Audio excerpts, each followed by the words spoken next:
What's up, everybody? Oh my gosh, we have Ione on today. Special guest appearance by Ione herself. What's I up, know. everyone? Happy Monday. Happy Monday. Man, what do we got to discuss today? Oh, today's Q&A. But damn, it seemed like it's been forever since we last did one. I know.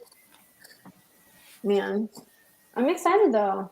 I love when people ask questions and we get challenged sometimes because we don't know everything. So it's good for us to be like, Mm-hmm. I like when people stop me. Who's all watching us right now? When we're on StreamYard, we can't exactly see who's watching us. But we know there's some people there. Put some comments in the chat. We want to interact with you guys. We want to say hi. I know some people are still hopping on. Oh, wait. I think I need to make sure it's public on my Facebook.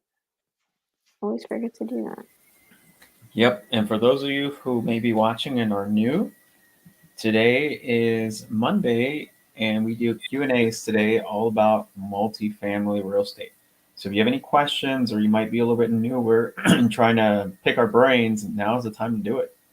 Put some questions in the chat. We'll highlight them and we'll answer them as we go.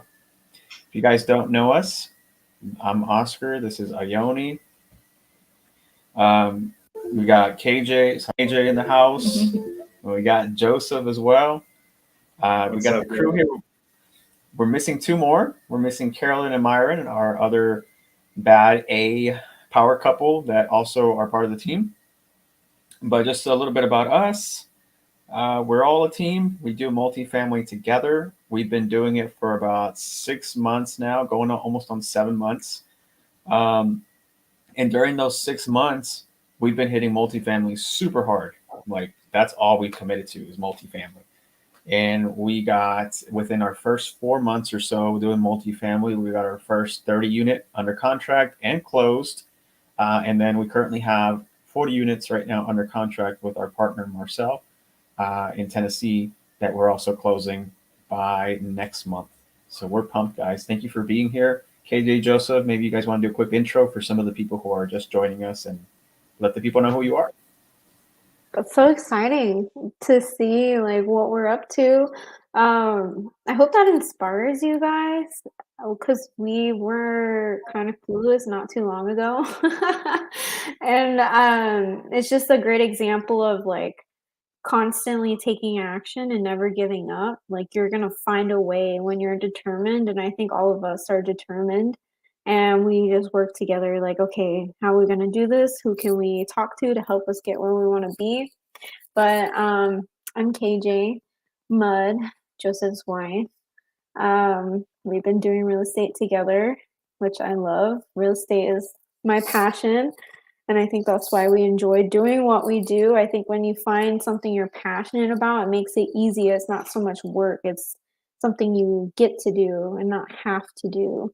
And I think we all kind of found a passion in multifamily, and I think that's why we enjoy coming on during these lives and getting to share with you guys what we've learned or the mistakes that we've made or just the things that we're going through, because I wish we had someone like that to educate us in that sense in the beginning. So we just want to be those people that like you can reach out to or ask questions to. And that's why we carve out time in our week to come on here and do these lives and get to know you guys and give you the opportunity to like Oscar said, pick our brains. And we may not know everything, but it's great for you guys to challenge us so that way we can figure out, okay, maybe we should go learn that too, and then come back and get an answer for you guys. So that's a little bit about me. That was me too. We're one and the same, guys. We got 4 out of the 6 of the team here. Myself and Ione are kind of more on the back end. We do a lot of the underwriting.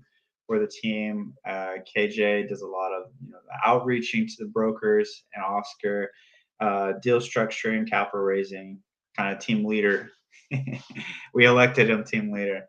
But then we have Myron and Carolyn, who I know a lot of you guys probably know as well.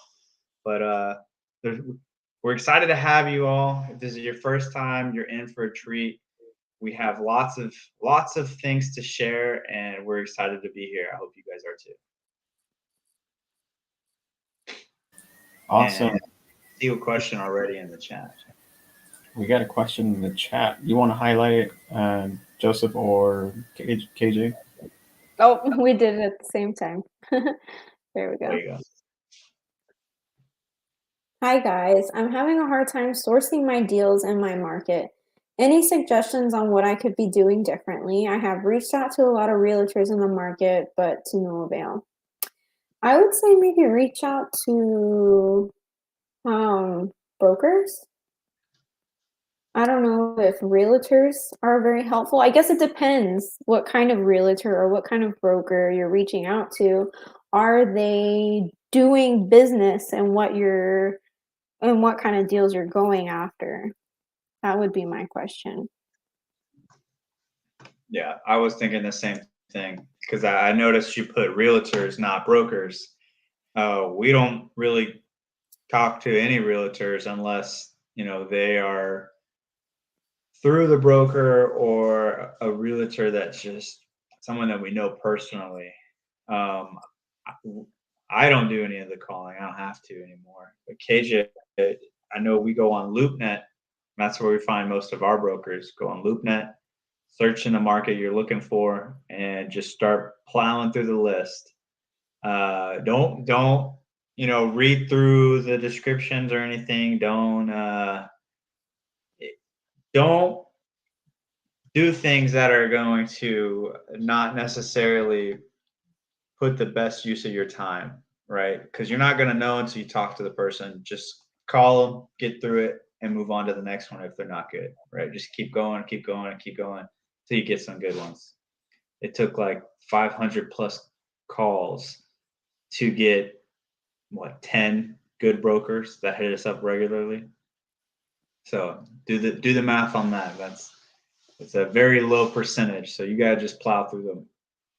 It's like cold calling. No one wants to do it, but once you do it, the results come.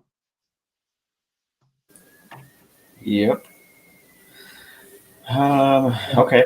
Cool. You guys keep shooting some more questions to us, and then we'll keep answering away. Hopefully that helped out Avishkar. I'd say you're talking to the right people here. KJ does all the broker outreach, so she is on fire when it comes to brokers bringing her deals now. She's not having to find them; they're finding her now. But it's kind of like what Joseph had said. It took 500 plus calls in the beginning in order for us to get to that point where we were struggling to find a deal. Right, that was our goal at the very beginning, right, guys? We didn't have a refined box. We were just wanting to find a deal. But we got to the point where we got very specific and we made so many phone calls that now we went over a meeting like 2 hours before this and we jotted down every single deal that we had because we're flooding in deals right now. Like we're like had to stop sending us deals for a little bit and let us catch right. Let us How catch many are on the board right there, KJ? Like 12 that we're actually looking at, and then there's like 5 more that I need to tell them sorry, we can't go with, and that's not including the deal that Myron brought, and then the deals that Carolyn's working on. Like that's just from my brokers, not including Carolyn's brokers.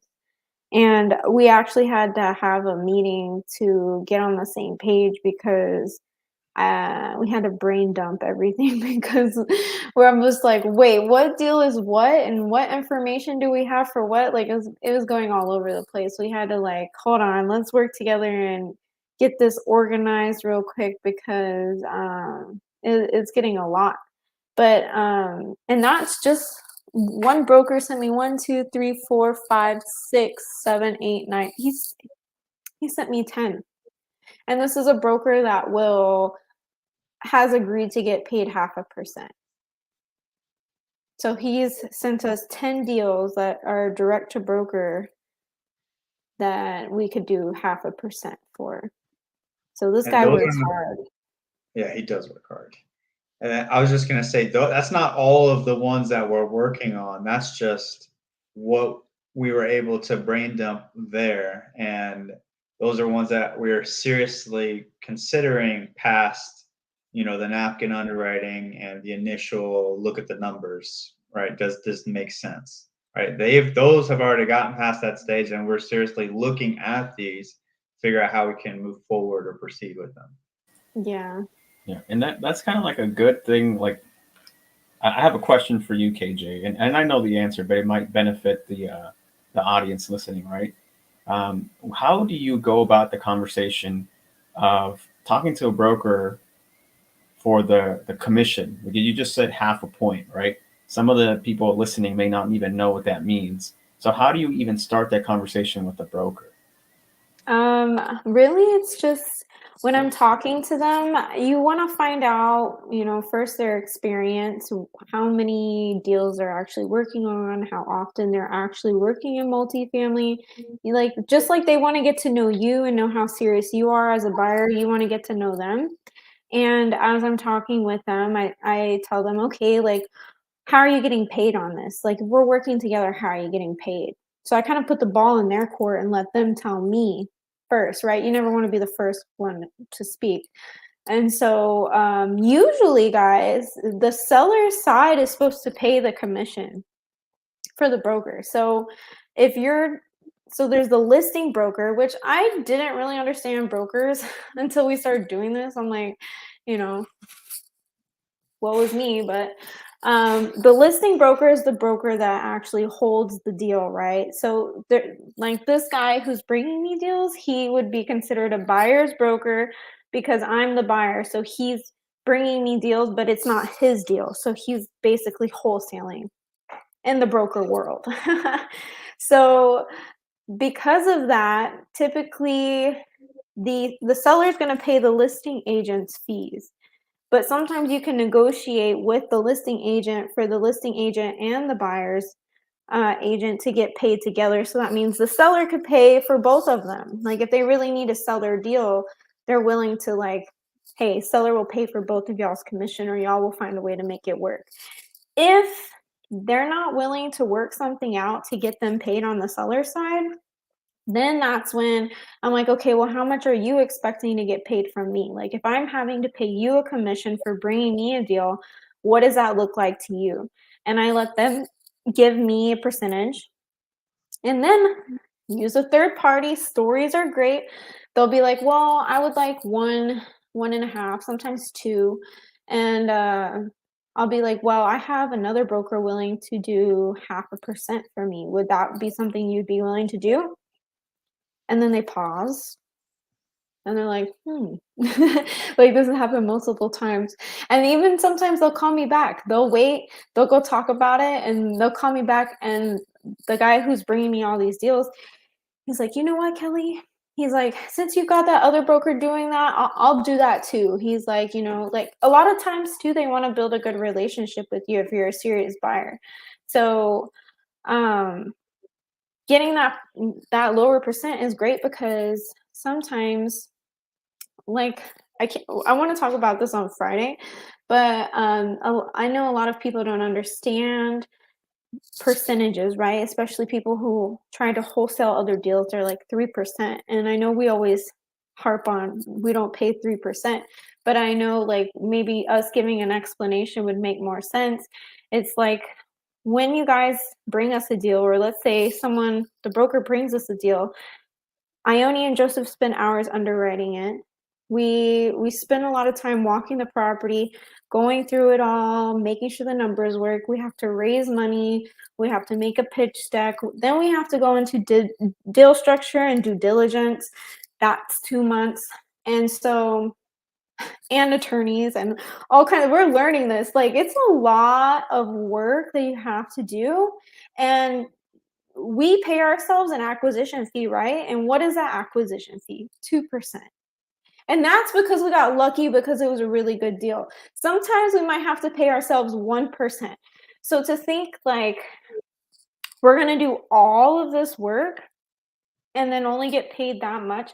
It doesn't make sense for us to pay someone who's just passing along or emailing information back and forth, you know, 3%, 2%, things like that. And I think these brokers understand that because they understand the process of what goes down in a multifamily deal and what goes behind it all. And so I think that's where sometimes wholesalers and people who don't actually understand what goes behind doing a multifamily deal kind of get caught up in like, I'm sending you a deal, I want this percent.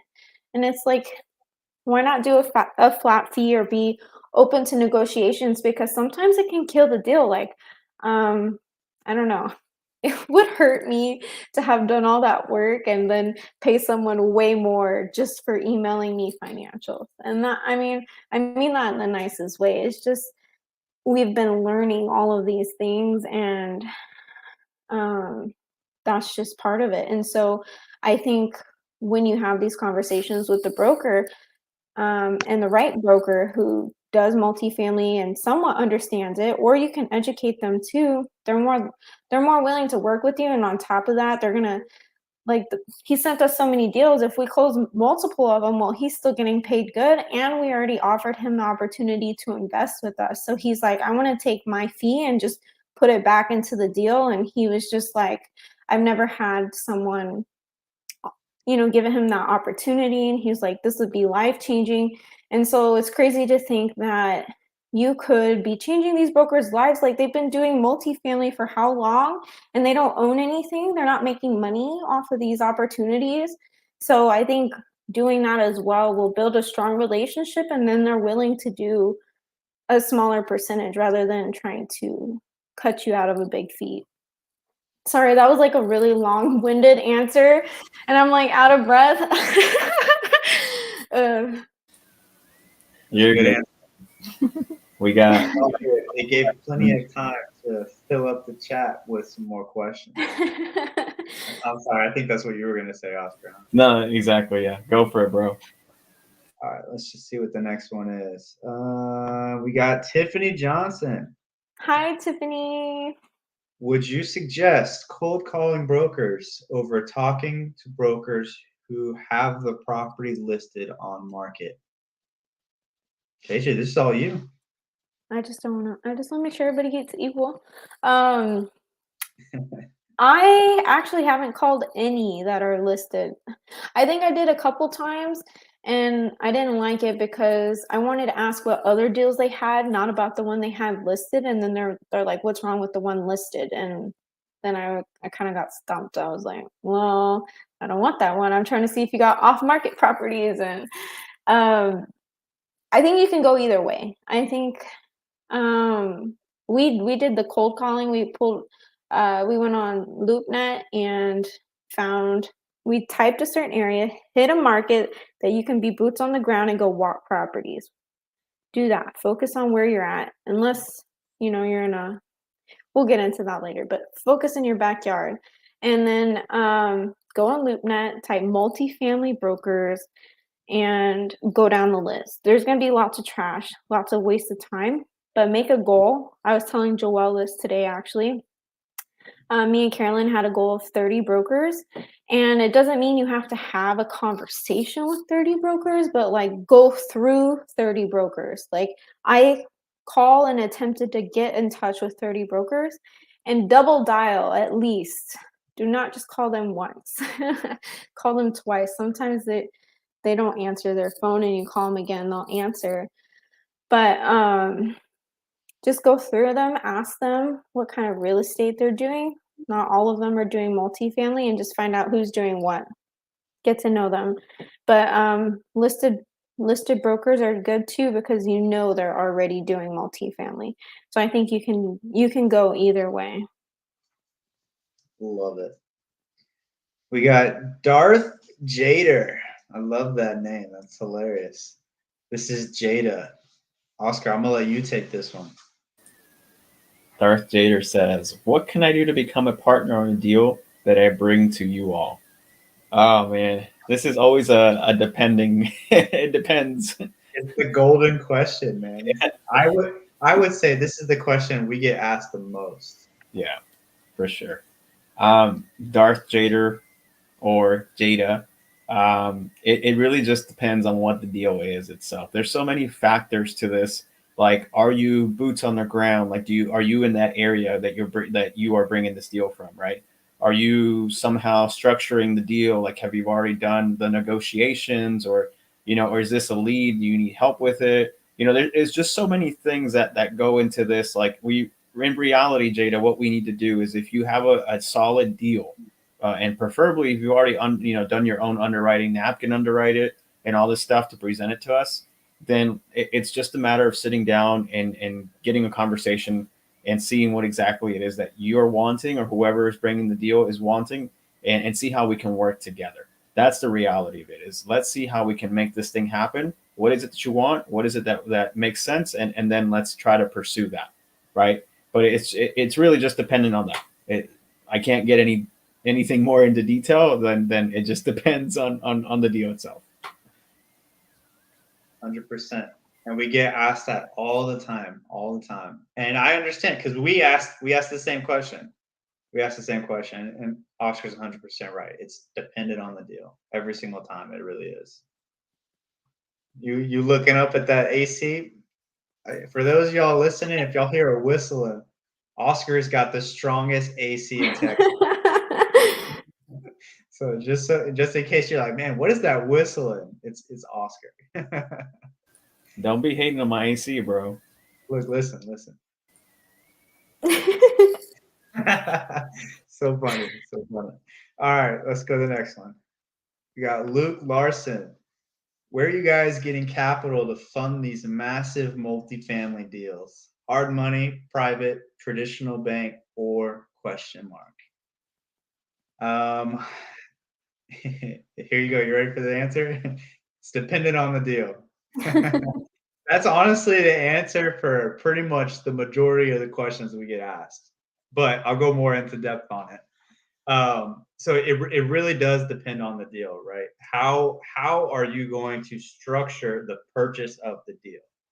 Is it going to be a seller finance, like our deal in Rocky Top? Is it going to be a syndication? Is it going to be, a very small deal? It really just depends. But the most common, at least for us and what we're going to do, and because we are newer into the game, right? We're about to top off with 70. So we've acquired 30, getting another 40. We don't have the funds to come up and just buy this immediately, right?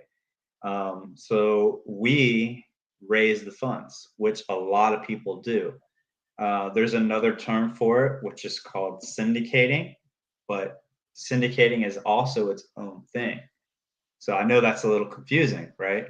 So our seller finance deal, we are not syndicating, but we are still raising funds. So what a syndication is, without getting too into it, it is the legal way to raise funds from other people for a massive project or a deal. It is the process of getting a fund of funds, essentially, to use in a multifamily project or something else. Now, what we're doing is friends and family JV. So we're having a smaller amount of people, less numbers of people, so that way we don't have to go through all those SEC regulations. We are still doing it legally. We do everything above board, but we're going through an attorney and everything to raise the funds. But these other investors are going to be partners with us in the deal, and they're just going to be passive partners rather than being a limited partner, which is what a syndication does. So I know that was probably pretty confusing. I'm sure it was. It wouldn't have made sense to me when I first started, but that is the answer. That's what we typically do, is raise the funds.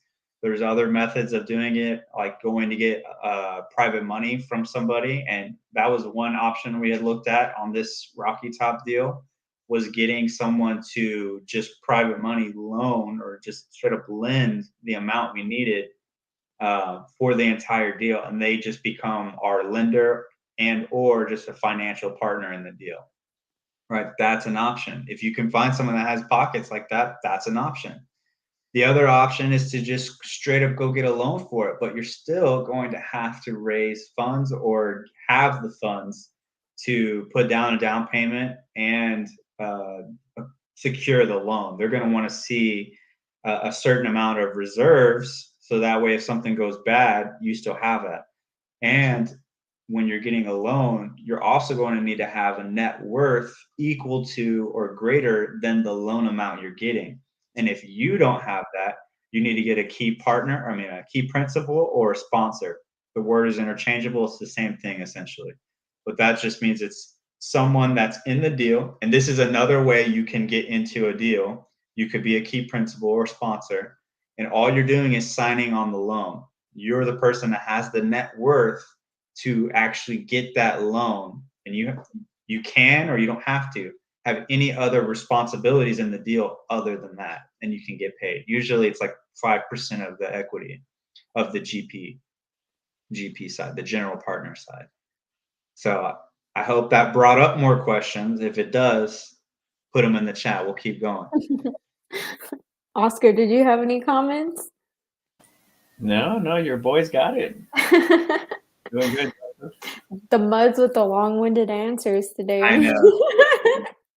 Well, I'm trying to go like be very detailed and explain it without like being confusing, but I know it's multifamily. It's kind of hard to do that. Topic in its own, Joseph. Syndication. And syndication is its own topic in its own, bro. It really is. We could do an entire 4-hour Zoom just on syndication. We really could, and that's a whole other thing which we don't have time for right now. But maybe we'll do an entire Zoom. That's a Zoom idea. Jot that down. All right, Ione, this one's right for you. What is napkin underwriting? Let's go, Ione. I'm not good at explaining it, but it's basically doing a quick calculations to make sure to see if the deal makes sense before putting it in the analyzer. And Joseph is teaching it. Right? Yeah, He's teaching it. There's a bunch of Zooms Yeah. that Joseph has done on that subject. If you go in the Facebook group on the featured tab and look at the first 2 underwriting Zooms, I went over it pretty extensively, and it's very, very simple stuff. You just plug in the formulas. Go watch those videos first, and then if you have questions, just reach out to either myself or Ione, and we can answer that for you. All right, Vishkar, how did you guys get lenders to work with you on your deals when you first started out? That's a you question. Yeah, I was gonna say I was the same thing. I don't want to take all the screen time, but yeah, I talked to the lenders. I'm honest with them, man. I really am. I told the very first person, I told them straight up. I was like, look, man, we're trying to get our first deal. This is our goals.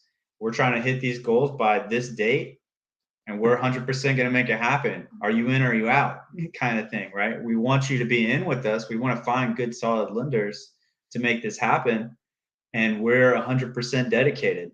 We're going to make it happen either way, whether it's with you or without you, and not directly saying that last part, but that's kind of the gist of what we're getting at. And they want to work with you. And if they don't want to work with you, you don't want to work with them.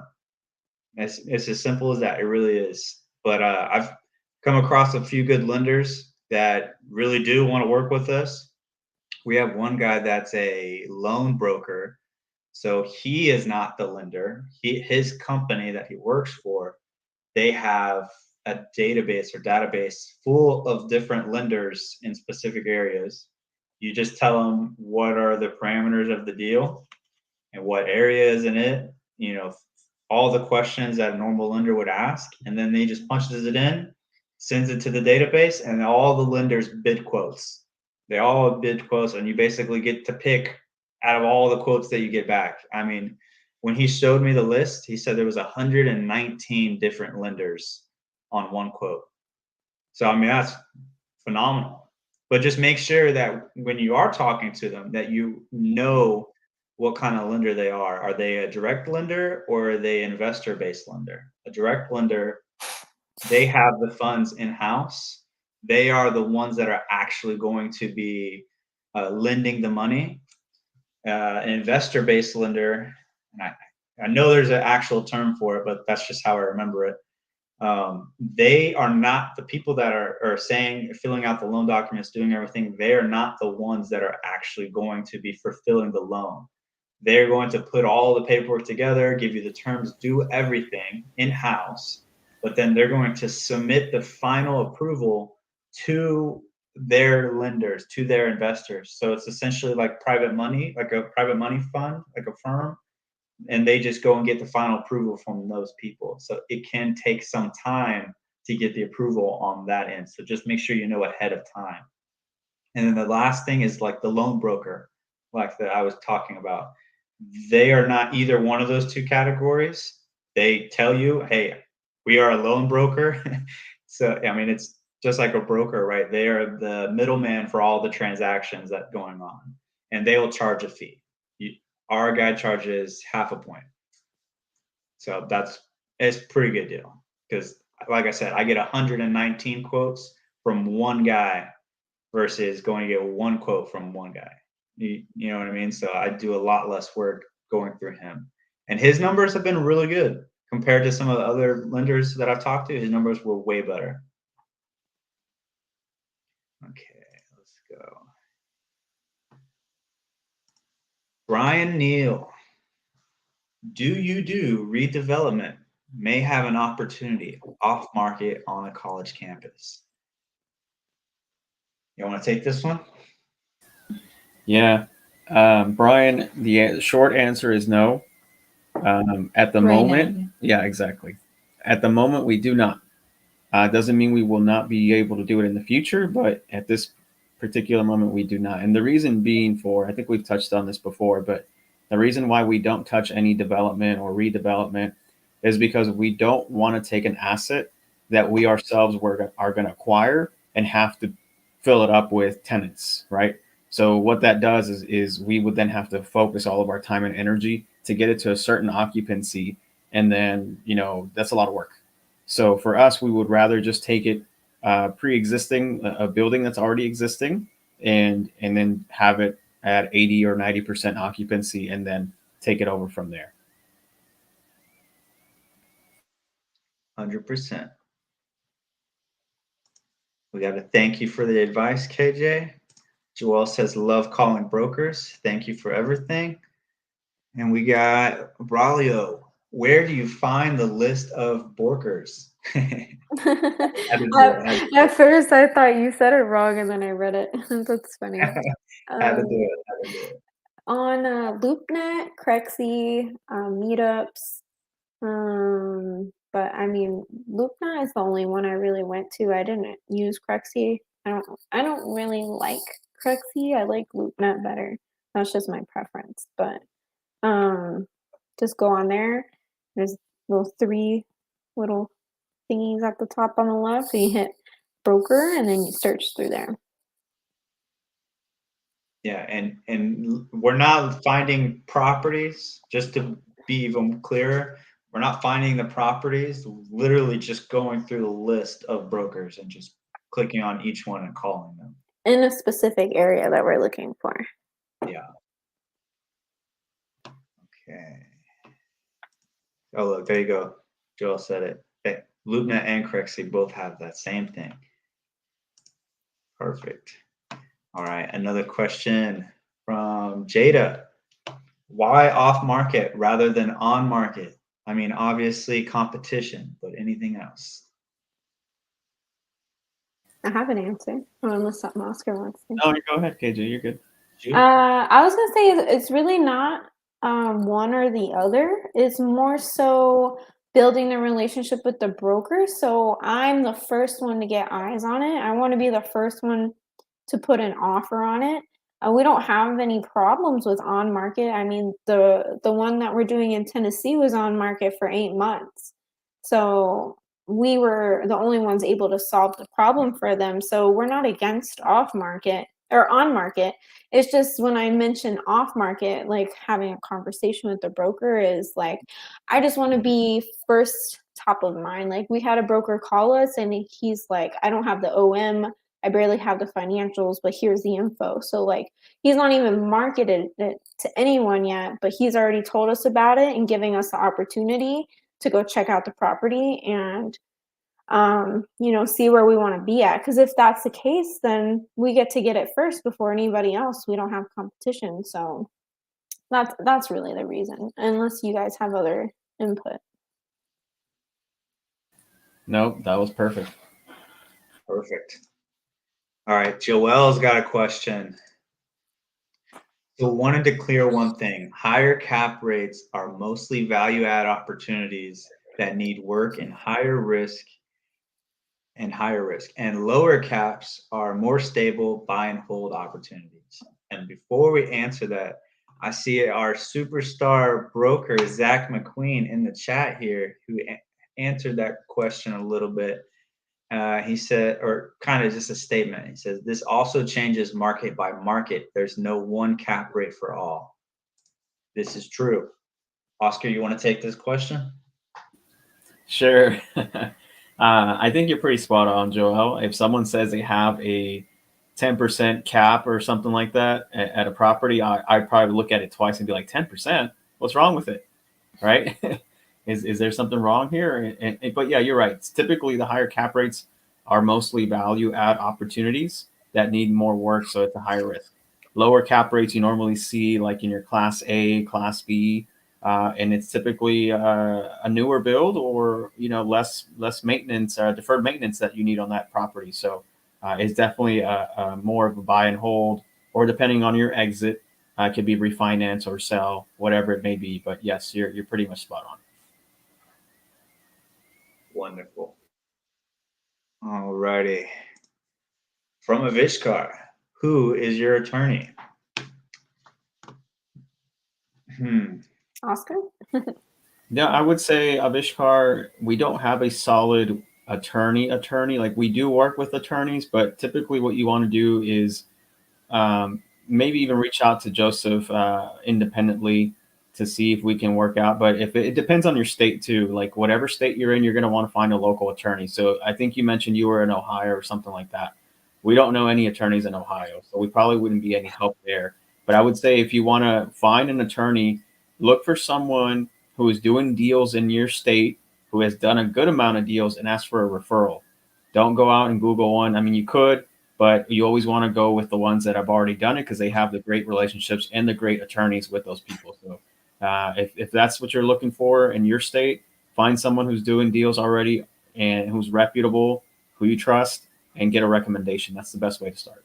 Yeah, and definitely make sure that the attorney you're talking to, even after the recommendation, find out what experience they have with multifamily specifically and the type of deal structure that you're looking to do.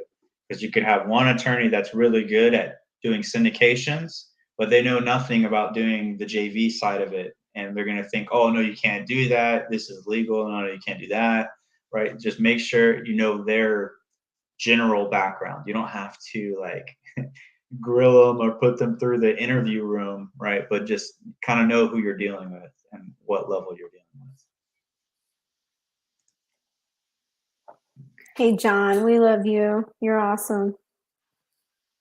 Here's another one. Tiffany said, definitely got more questions on that, but I need to take y'all out to dinner for that. We'll put that out there. We're going to hold you to that next time we see you. Tiffany.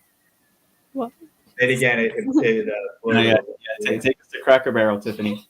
Yeah, you don't need a Cracker Barrel. You're her favorite person. Yeah, I was about to say you're her best friend. Done deal. She'll underwrite your deal for you. Take her out to Cracker Barrel, give her some Cracker Barrel gift cards. That's done.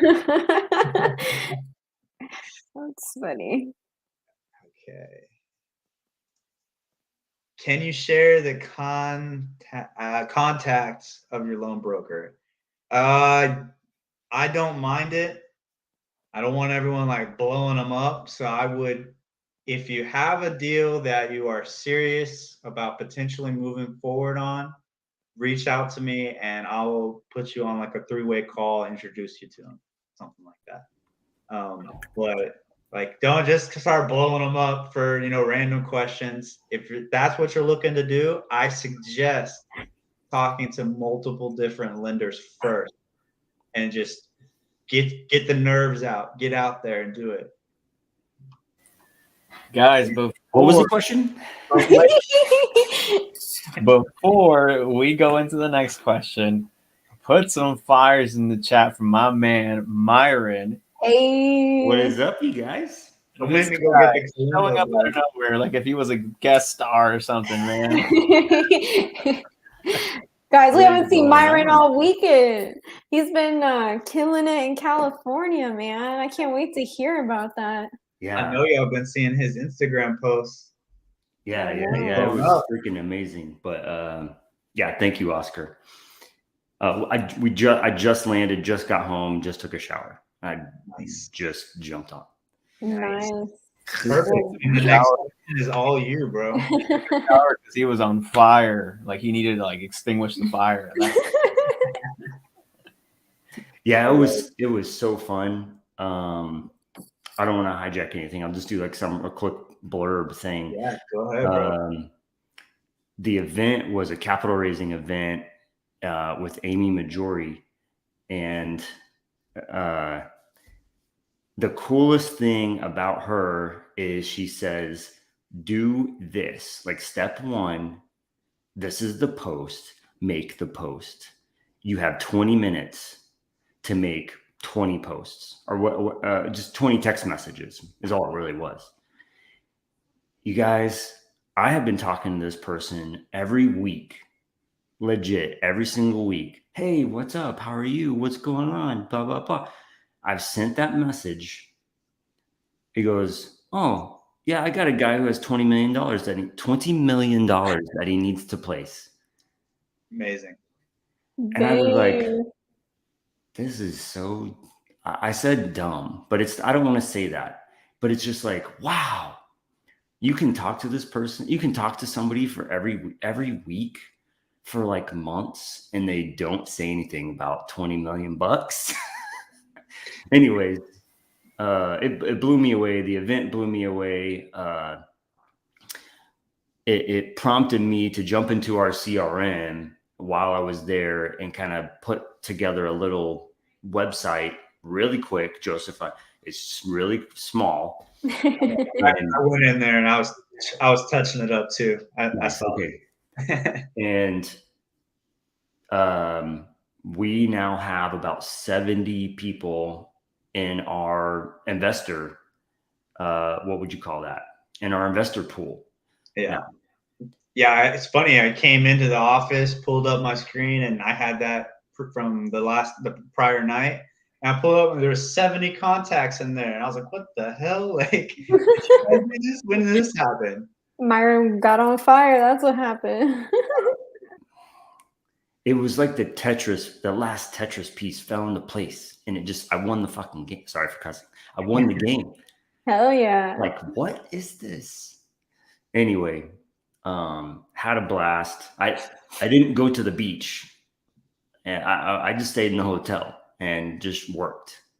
They said it rained all day Saturday. I'm like, oh, yeah, flights were canceled and stuff. I didn't even know it rained. Like I was legit just working and grinding and networking. It was amazing, you guys. It's well worth it. That's awesome. Man, I'm glad you had a good time, bro. I can't wait to get the debriefing. I can't wait. I know. Y'all are gonna love it. So I made this comment. We have somebody. I want to explain this real quick. We have somebody that we know, really cool people, have great energy, and I was like, how can we get these people to be like our spokesperson people? Like we'll bring them into every Zoom that we have. It sometimes just came up with, right? It's like somebody there to just like bring fire. That's an investor, right? And like, how much would that be worth? How much? About $1 million? I'm just thinking outside the box on that one. Just like, what would that look like? Like if we all went out to dinner, let's say we all came up to Dallas or came down to Houston to have like an investor dinner, and we had like a fire and another investor on it. Anyways, Oh, that's a I'm cool going, idea. yeah. For a little background information, like an hour and a half ago, Myron sent a text message with no context. And that's what he was talking about. I had no idea what he was talking about. I'm very good at that. I know. I saw it and I was like, man, Myron's being like me.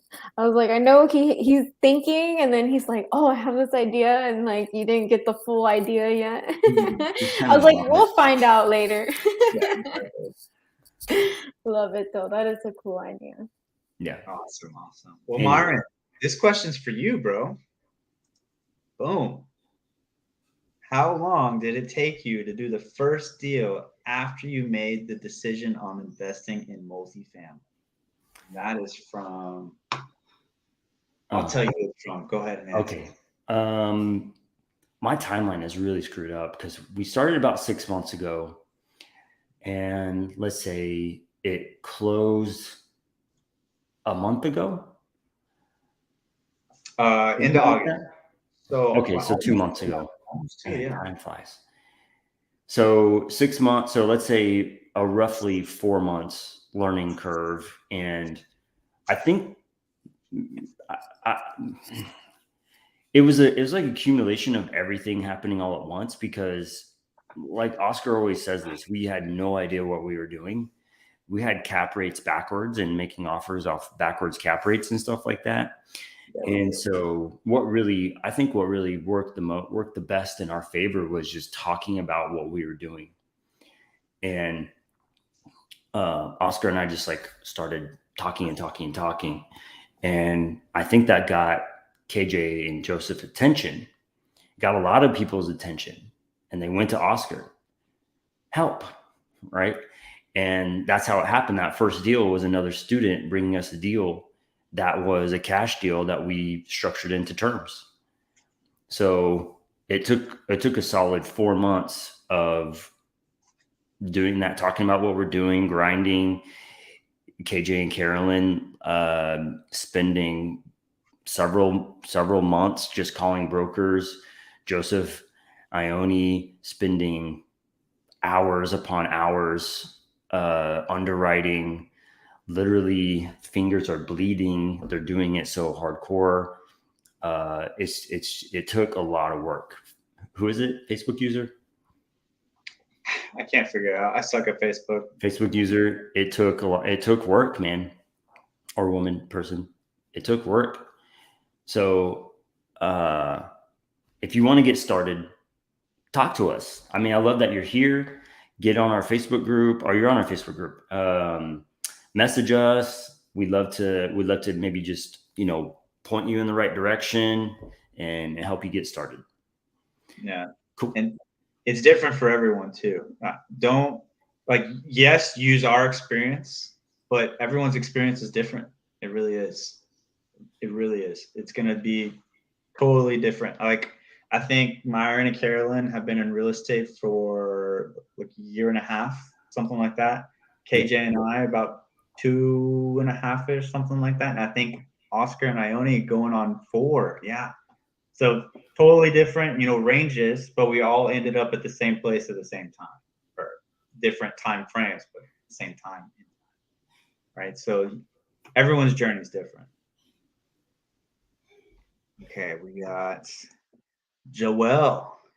Oh, sorry. There it goes. What is the cash on cash you guys aim for usually? I'm seeing 8 to 12% is average most in this market. And he's in Dallas, DFW. This is a challenging. Yeah, this is a challenging question because we had to learn this kind of the hard way on what cash on cash returns on average, depending on the market, of course. But it took us pitching a couple of deals to investors to get that feedback, to get that sweet spot that we're looking for. And it's all dependent on the deal again, and it also depends on the asset class of the building.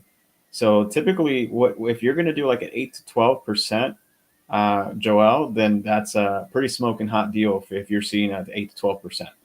It's a really good deal. And it can be structured differently. Some people prefer to put a pref on their preferred return, and some people don't put a preferred return. But obviously, that all affects the cash on cash. Um, for us, like we would love to do anywhere from 8 to 12% would be amazing. One of our deals is right now is at around the 8 to 9 year one cash on cash, so it's really good. But it also, depending on the class, you can see anywhere from as low as 4%, all the way as high as up to like a 8 to 10% on year one. So it just depends on the asset class. But I think if you're in that sweet spot, then I think you're fine. If you have an 8 to 12%, Joel, you've got a great deal for your investors. You have a really good deal. I don't know, Myron, did you want to add anything on that one? I think you muted yourself. You're muted, Myron. Kiddo in the background. No, that's perfect. So Oscar, would you say A class are typically giving us a lower return or a higher return? See, that's a good question. On average, we see that they give a lower return, but only because it is a class A, right? That means that the risk for the investor is a lot less, right? You're in a nice asset. You take a picture. You're probably super proud of that property as well. Like you want to show it to everyone. Kind of like what our mentor says is he's got pictures of his kid, right? And all his kids, his actual kids, and then one of his kid being the property as well, right? Because he's really proud of that property. So if you're seeing a lower return on your money, it's probably because it's a class A. Hopefully, it's not because they have a bad deal. Yeah. Why do you think that is? Is it because A class has just more expenses, more amenities, more things going on? I think it's because it's newer and nicer. It's more appealing, more attractive. You're going to have tenants coming to the property. They're going to go to the nicer, newer one rather than the one that's like 40 years old, needs a lot of attention. I mean, me personally, if I had to choose, they're the same price. I'm going to go with the nicer one. You know what I mean? Even if it is a little bit more expensive. Okay. So if I had $100,000 to put into a deal and I pick an A class unit, though that investor or that, what do I say? The person who has the deal is going to offer a lower return because this thing is a well-oiled machine, newer, it's kicking butt. So it's less risk, a little bit less return. You jump into a lower class where things can kind of go sideways sometimes, because of the building or whatever. I'm gonna give the investors, or I'm gonna get with my $100K a little bit better return because there's more risk involved in the complex itself. Definitely. Let's use the East Texas property as our example, right? Let's say we closed on that one and we didn't do our due diligence as good as we did, right? Let's say that we did that, for example. We're going in, pretty good returns, and then all of a sudden we find out about the $1 million plumbing bill, right? That completely destroys the numbers. Yeah. Completely destroys the numbers. So it's not $1 million upside, it's $1 million plumbing bill. Yeah. That's a good one. Exactly. So that I see it, and I understand that, and it is a little confusing, right? You generally think, right, if I'm going to go rent the Ferrari, it's more expensive than if I'm going to go rent a Camry. You know what I mean? Yeah, kind of a bad analogy, but whatever. I like Camrys, so let's go. Okay. All right, Lucas Selga. Are you guys structuring all your deals creatively? Do you guys use bank loans? Myron, this is all you, bro. This is right up your alley. This is your favorite topic right here. I'll answer in the way that I want to answer rather than what I should probably answer. Do it. Yeah, Lucas, man, I just want to say thank you so much for showing up so often, so much. You're always here. Like I see you, man. So thank you for that. And are you guys structuring all your deals creatively? Oh man, we want to. That's what we want to do. We want to, do we use bank loans? Yeah, we assume them. I love it. And it's literally like all the what I just said a little bit ago is KJ and Carolyn called all those brokers, right? We need to send all those brokers an email or a text or something like, hey, just checking back in. Do you have any deals that have assumable loans? And see what they got. When we did all the work, we have all the phone numbers, we have all the emails. So Lucas, if you've been doing calls over the last few months, re-up, get those people back on the phone and see if they have any assumable loans. And yes, we want to structure creatively, but there's another answer in all that, but it's going to be like syndication and that type of stuff. Yeah. And the underlying reason that is how we're choosing to go, well, I guess two reasons is one, we all come from sub 2, so that's what we've been doing for quite a while. We love creative deals. The true underlying reason as to why that has become more of the norm is the spike in interest rates. It's killing cash deals. It's making it very hard to purchase them at a reasonable or used to be reasonable price. Now all the prices are taking a hit because the interest rates are going up. Okay. If you haven't done a deal, and I know you have to be honest, but why would a broker want to send you deals before his other active buyers? What would be your hook? KJ, you want to take this one?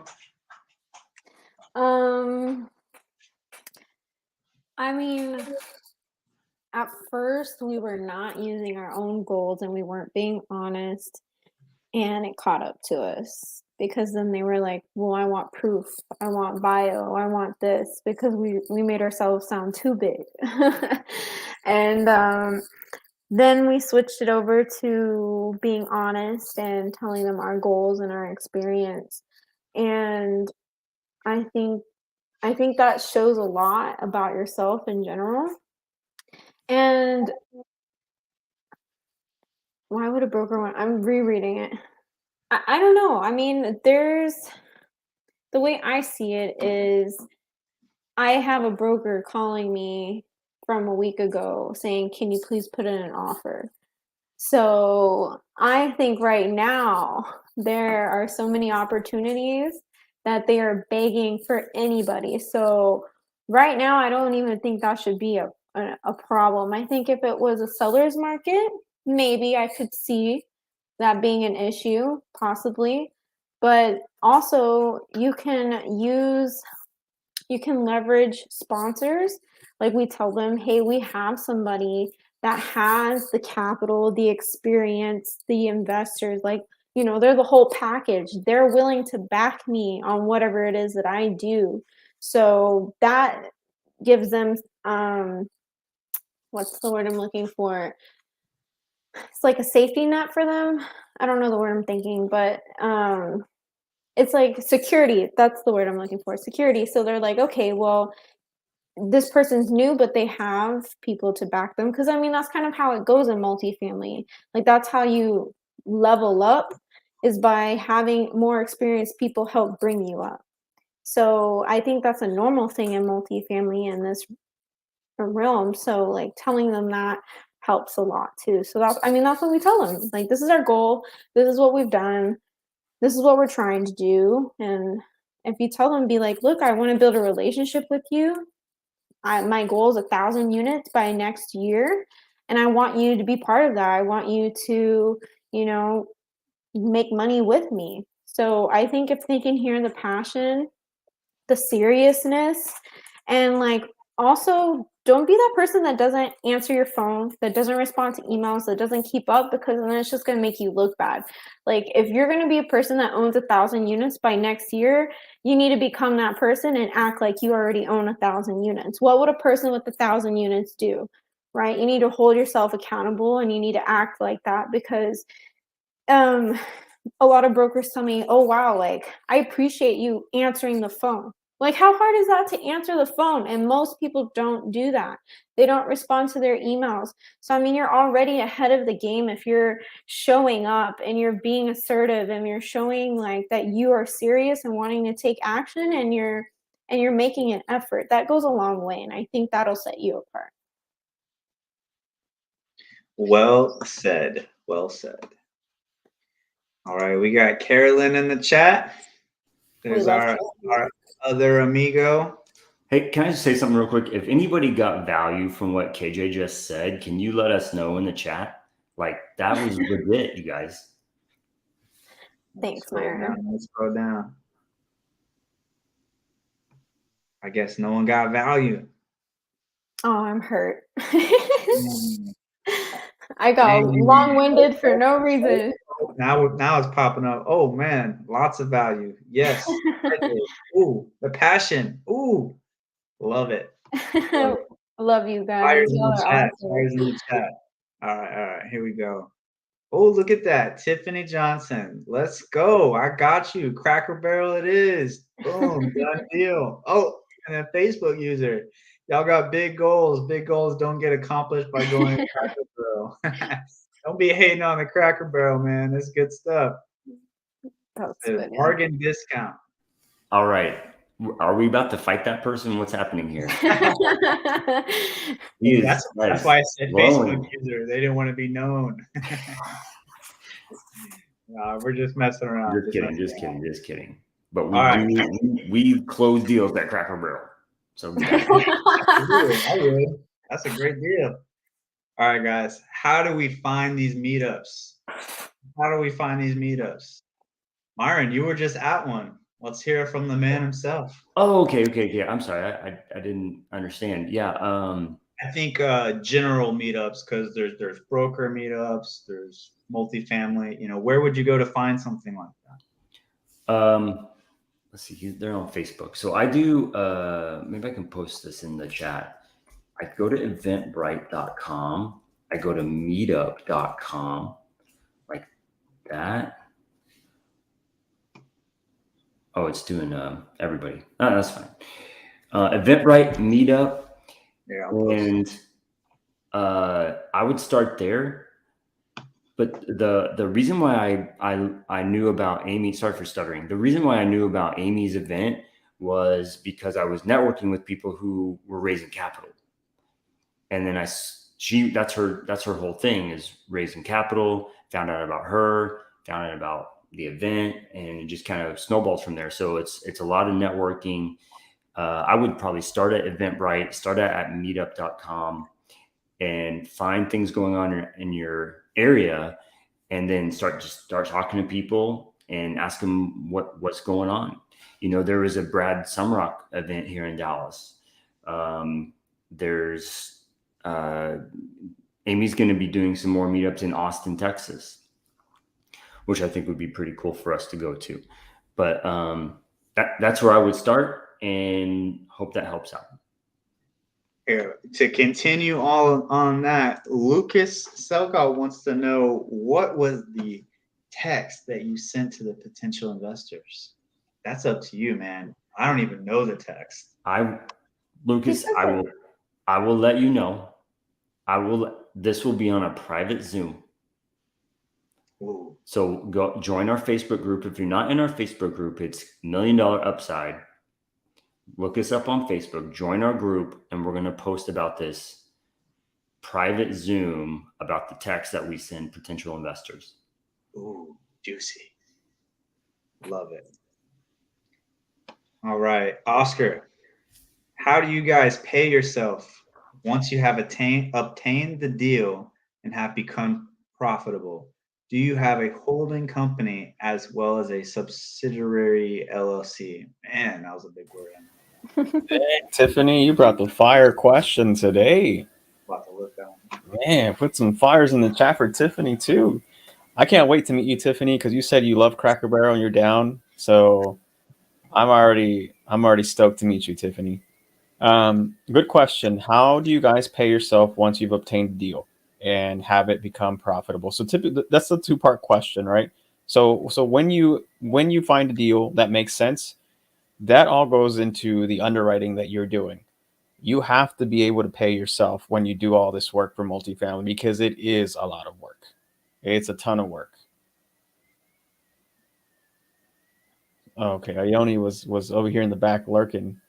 No, it's a lot of work, right? So there's an acquisition fee that you can structure in the deal, right? Where whenever it closes, you and the team or whoever you're doing this with will get something up front. And as a GP, the person who's running the deal, typically, you also have what's known as an asset management fee that gets paid out to you either monthly or quarterly, whatever it may be, right? However you structure the deal, there's two types of way you get paid as far as the GP. And then you can also get creative with it. If you wanted to put some money into your own deal, you can also put it in as the LP. So you're also getting a percentage or return on your money on the LP side as well. Yo, Oscar is dropping nuggets. Nugget. Is there a nugget emoticon thing? A little chicken nugget. It'd be cool if it was the dinosaur one. Those are the best. I hope I answered that question correctly, because if not, I may have misread the message. But how do you guys pay yourself once you've obtained a deal and become profitable?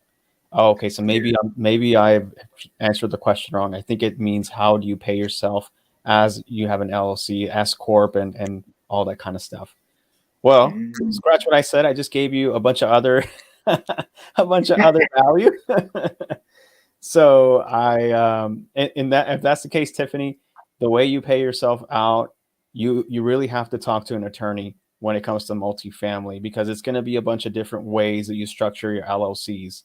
So I guess I don't really have an answer for you on the multifamily side, but I know that you could structure it where you have an S corp that pays you out, and then that's how you can pay yourself when you structure an LLC. But that's a good question. I really don't have an answer for that particular question, unless someone else does. I think she's talking about the distributions and how those get dispersed. Okay, she said we answered correctly. But as far as the distributions go, right, you set that up in the beginning. Everything gets structured before you close on the deal, whether it's 70-30, 80-20, 50-50, whatever it is, between your LPs and GPs, or passive and active JV partners. And whatever percentage you own, right? For example, right, we're doing a 70-30, and the GP side is split 5 ways. So 20% for each entity of the GP side, and that's 30% of the total deal. So you're getting 6% of ownership by having 20% of the 30%. I know that's a lot of numbers, right? Did anybody write that down? I did not. That's how you would do it, right? You take the whole ownership, right, which is 100%. How much percentage for your passive or your LPs, and then how much percentage for your GPs or your active partners, right? And then what percentage of that do you own or do you have equity in? And on top of that, what Oscar was saying, you as a GP, you can also invest in your deal and have both sides. So then you just put your total ownership together, and that's how much distribution you get. That's the short answer. It could be much longer than that for sure. Okay. Did you answer this one on the screen already? I think that's what we just did, no? I assumed, but I just want to make sure, like, Yeah, no, I wasn't doing it because of that question, but it did answer Yeah, that. it went into it. That's why I brought it up. I felt like it was related, but I wanted to double check. Yeah. Okay. Something I learned this weekend was, and this is gonna like break brains right now, but you can set up your equity split, but then the operating agreement you can change up how cash is distributed. So you can invest a certain amount for equity, but in the operating agreement, change it up how cash is moved. And so there's different ways to do things, so that, maybe if you want to keep things equal, or hey, this person's going to do this, so we're going to pay him a little bit more, so on and so on and so on. Like, there's a bunch of ways you can do things, and I think like we have like scratched it, and it got me really pumped for what is coming. You know what I'm saying? Yeah. I didn't even know that, but that's exactly why we say it depends on the deal. It depends on how the deal is, and it depends on how you structure it too. Yeah, love it. Awesome. See, so much value just from Myron going off on this little trip to Cali. I love it. But y'all are about to go to Florida now. Mm-hmm. I know a lot of people might be going to that too. Yeah, November. Oh, yeah. The Jake and Gino. I have no idea. I just got invited today.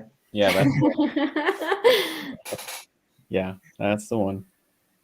Sweet. Yes, that's the one. Okay. I see this question. I have to read it. Sorry. Doing the napkin underwriting, notice the higher caps have lower upside compared to the same deal with lower cap rates based on the proportion / fraction. So higher caps, we need more rent increase. Okay, so I'm going to explain this. I hope I do it well enough to make sense. Your cap rate is literally just the proportion. All it is a number telling you a proportion, right? And the proportion is how much money the property is producing versus what the property is actually worth, right? So if you let me just do simple numbers. This is the crazy cap rate, so don't start hating in the comments. If your property is producing $100,000, that is your NOI. Your total NOI is $100K. And let's say it's at a 10% cap rate. That means, which is crazy high. That means your property is producing 10% of the value of the property, meaning that the property would be worth 1 million, which I think I did my numbers right. No, that doesn't sound right. It'd be 10 million. 1 million. Damn, I'm doing this wrong. No, you're right. You're right. 100,000, right? Yeah. 100,000. And then you said 10% cap rate, right? Uh-huh. Yeah. Okay. Yeah, you're right. You're right. So yeah, it would be a $10 million property. And if it's a 10% cap of that property, meaning you're only making 100,000 on that property. That's all cap rate is just a proportion of that. That's all it's telling you. But that's what we use to underwrite properties. If we know that the general rate, the market rate of what other properties are producing, that's how you compare it. So instead of comparing to ARVs, you're comparing to the cap rates of other properties in the area to see how well they are performing versus how well your property is performing. I hope that explained it well, but that's all cap rate is. And 6 months ago, I had no idea what cap rate is. So, if I can do it, you can do it. Ramon says, what is your YouTube channel? Well, guys, that has actually been a topic of discussion from earlier today. So we currently all have our own individual YouTube channels. I have no idea what ours is called. KJ did that. I have no idea, but if you click on our Linktree link, y'all want to put that in the chat? It has all three of them on there. The topic of discussion is to take those three and merge them into one. That way it's just one YouTube channel you guys have to go subscribe to. The $1 million upside team. Yeah, so that is a work in progress. Stay tuned in the Facebook chat. We'll put that out once we go through with that and make it. Okay. Let's see. Next question. We got Joel. Assumable loans, seller finance to equity. Boom. That's our favorite thing right now. That's Myron's love language. There's in the chat. For real. Okay. Let's see. Oh, there we go. We got one. So are these deals that current owners want to get out of and are willing to sell on sub 2, or are these specific assumable loans, and are there non-assumable loans as well? Bro, freaking great question. What a great question. People are bringing the fire today, bro. Fire for sure. Man, I don't know if it's because Myron's here or I'm not sure. Let's go. Probably so. I honestly don't know the answer to this question on commercial deals. Are there sub 2? You know, would an attorney close on a multi-million-dollar property, just assuming it, or not assuming it, but taking it over subject to the loan? Yeah, that's a great thing to point out there, because I was totally just going to be like, yeah, definitely sub 2 is assumable loans. But I I've know, never I said that too. of somebody actually trying to sub 2 a non-assumable loan, because to the second part of the question, there are loans that are assumable and there are loans that are not assumable. So I didn't even think about that, to be honest with you, because there are loans, like I said, that are assumable out there. So those would be the ones that we would want to assume. You just pay a transfer fee. It's usually like half a point to a point, sometimes a little bit more. And I don't know, man. Damn, great questions. It also depends on the lender too. Depends Yeah. on who did the loan. Yeah, I was gonna wonder that too, because with sub 2, right, like you don't want them to get notified that you did it. But on a deal that big, you would think like that's the first thing they see. So that's a really great question. I don't know. And It the all other comes difference, down. Sorry, Jim. oh, my bad. I was just gonna say the other difference between commercial and residential loans is that the commercial loan is a much more intimate relationship with this person, right? Because, for example, on some loans, depending on the type that you get, they have to approve and or disapprove of your commercial tenants that you put into the building and things like that. Like there's a lot more involvement from your lender than there is on a residential side. So I don't think you could actually get away with doing this stuff too. And then on the other part, Joseph, when you assume the loan, whoever's assuming that loan has to be approved by the lender as well. Yeah. So it's almost the same It is the same requirement. They have to have a net worth equal to the loan amount, and the lender has to approve based on their experience and whatever else that they have. So it's not just anybody who can assume it. You have to meet the lender's requirements as well. Yeah, and I know you were going to say something, Myron. That's pretty much what I was going to say. Like, I don't know that I would be comfortable taking on several $1 million subject to. I would want it I would want my name on it, or the LLC name on it. Yeah. And for those of y'all that are asking, well, then why the hell would you do it if you have to go and get a whole, approval and get all this stuff taken care of? Well, the thing that you're doing is locking in those lower rates, because now our interest rates are anywhere from 6 to 9%, depending on what type of loan you're getting, versus some of these loans that are in the low 3s, low 4s. You know what I mean? Hold on, I got 2 of them on my board right now at 2.5%. Yeah. Look at that. You can't get that right now. That is why you would assume the loan, right? That is a great deal. If we were to turn around and go and try and get the same deals, it just wouldn't happen. It wouldn't happen. So I think, man, I love this topic. It's like risk tolerance, basically. Like, think about that, Lucas. Like, sub-2ing like something under $1 million, you can probably figure it out. Something under $500,000, really. Something under $500,000 subject to, you can figure that out, right? Something that's like $13 million, I don't know that I would want to try to figure that out. Like, oh, you have 60 days to, you know what? Actually, you know what? Bring it on. We can figure that out. But just playing around. Anyways. Anyway, thanks. Okay, that's all I got. Blah, blah, blah, blah. That was a good question. KJ, this is Jada talking about your thing you sent earlier. Hang on. There's that, and then boom, and then boom. That's awesome. I love that. Thank you for that. That is hilarious. No printer, just facts. Potential future goal here. That's not a bad idea. There you go. Free Cracker Barrel for life. I love it. We need to have a meetup. Are we having a meetup? I think, Myron, you were talking to me a little bit about this like 3 weeks ago or something like that. So it has been a topic of discussion. Nothing's concrete, so just stay tuned.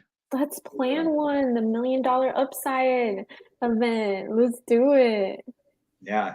If this is something y'all would like to have, put some fires in the chat. Let us know how you feel. I mean, if we can get enough, excitement, shit, maybe we'll do one soon. Who knows? Yeah, I was about to say, if y'all want it and y'all show us y'all want it, I'll make time. I'll make it happen. Dang. I know Carolyn will help me too. She's cool. She's good at this. All right, KJ, this one's for you. Something about brokers. Still get this question time and time, not much anymore, but to overcome the commission objection, the seller will pay the commissions, but if they act like a buyer's agent, will you ask the broker what is their expectations and work towards a 0.5 point to a 1% commission? Yeah, I mean, I would just ask if the buyer's agent is going to get paid with the listing agent. Because sometimes they do. Sometimes they're willing to work with whoever brings them a buyer, especially with the market that we're in now. They are desperate for buyers. So, I mean, you can leverage that to be like, I'm not trying to pay anything. Like, if you want it, like, if they want to get the deal done, they'll find a way to get the deal done. So, if you really want to, or like, if you want to build a good relationship, like, we have a broker we love, and like, we already had financials on the deal, and we told them, no, we'll work with you. We'll do, what's the word? My brain went blank. We'll talk through you, and you take lead on this, even though we already have direct contact, because we enjoy this broker and we don't mind paying him. So, and to continue that, this is the comment from your previous little rant, but it goes in very well with what you just said. Show the passion in your calls. Build a relationship. Ask the person on the other end if they want to make money. Let's make money together. If not, point me to the person who does. Ooh, that's fire right there. I love it. I love it. That is fire. And for those of y'all that were wondering, this is the nugget emoji. From now on, nuggets. Thank you. That's funny. Jada with the fire comments tonight. I know, you guys showed up today. Okay.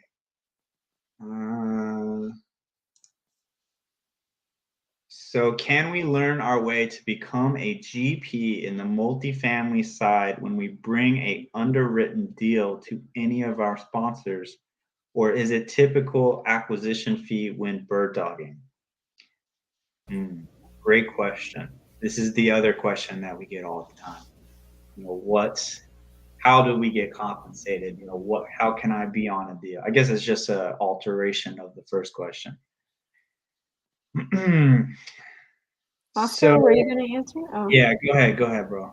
Yeah, sure. So, Joel, your question. So, can we learn our way to become a GP in the multifamily side when we bring an underwritten deal to any of our sponsors, or is it typical acquisition fee when bird dogging? Okay, sorry. Yes, I guess anything is possible. I think you would have to have that conversation first, but I would say also instead of just underwriting, you probably want to give more value than just underwriting, especially if it's your first one and you're trying to get into the deal. I would say I would start off asking the question instead of expecting something. I would say, what can I do to be part of this deal? I would start off that way. It's like, what is it that you need? What is it that it takes? How can I be part of this deal?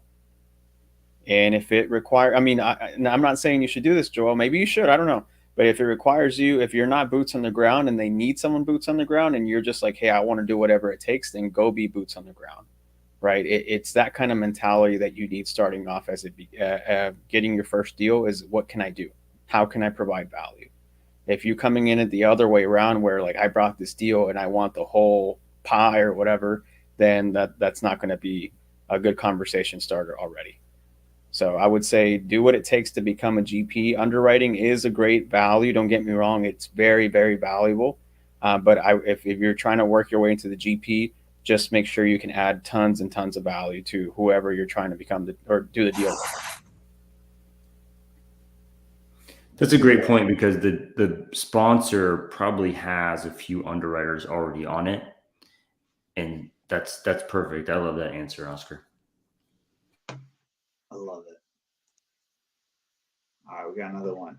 The LLC is made after the deal and the investors are found?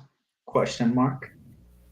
It's kind Ideally, of simultaneously almost. yeah, Right? that's what I was gonna say. It's kind of like a two and two type of thing. Typically it's done when you're in the due diligence and closing of your inspection and closing period.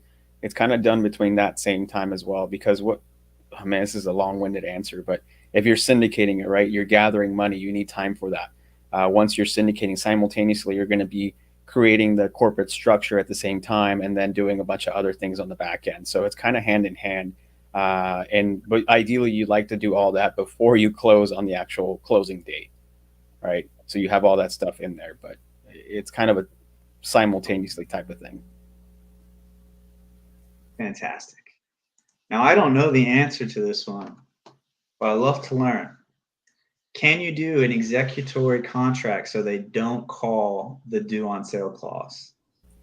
And this is in response to the previous question about sub-2ing commercial loan.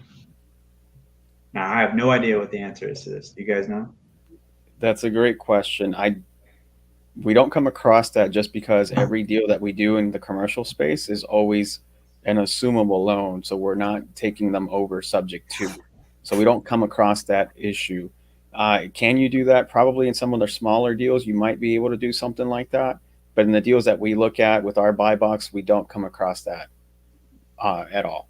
So I don't know how to answer that question, unfortunately. Man, good point, Oscar. Smaller deals, you could probably do this. Dang, you're right.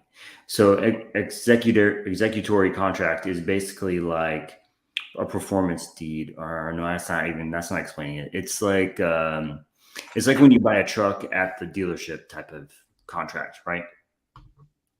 Your name's not on it until you pay it off. Is that what he's talking about? Maybe I don't know what an executory contract. If it's like a what is it? Deed for sale or what do you call it? Right.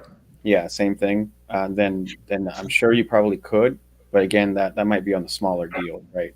Yep. Not something that we do in commercial. Yep. But go big because you can. It looks like there's a ton of people willing to do a meetup with those guys. Yeah, I was about to say we got fire in a heartbeat. Fire Joseph. Texas meetup. He said, "Go big." Joseph just said, "Go big because you can." Right?